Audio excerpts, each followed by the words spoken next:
2025 miss Nellore event organise చేసిన blossom events Sunil Reddy గారు. నేను ఏది అడిగినా నువ్వు స్ట్రైట్గా చెప్తాను, నేను మాట్లాడతాను. మీరు చెప్పకపోయినా సరే నేను నా మనసులో వాళ్ళు కూడా ఓపెన్గా మాట్లాడాలని. అసలు ఈ షో మీరు ఎందుకు చేశారు? నెల్లూరు నుంచి జెన్యూన్గా నాకు సపోర్ట్ కావాలి అనే ఉద్దేశంతో ఇలా పిక్ చేసుకున్నాను. ఈ టైటిల్ విన్నర్స్ ఎవరైతే 5 గర్ల్స్ ఉన్నారో దాని మీద చాలా అలిగేషన్స్ ఉన్నాయి. కొంతమంది మీరు కమిట్మెంట్ తీసుకున్నాం అంటున్నారు, కొంతమంది 2 lakhs 3 lakhs పేమెంట్ తీసుకుని సెలెక్ట్ చేశాను అంటున్నారు.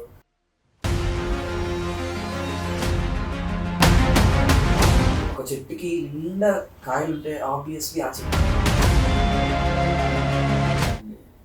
ఒకటేదు అంటే ప్రతిసారి ఈ మాట అంటున్నాను, నాకు బాగాలేదు, నాకే నచ్చట్లేదు. మన నెల్లూరుడే కదా చేసింది షో, మన నెల్లూరు అమ్మాయి కోసమే కదా చేసింది షో. ఈరోజు గెలవచ్చు, రేపు ఓడిపోవచ్చు, కానీ మన నెల్లూరుని మనం నిలబెట్టుకోకపోతే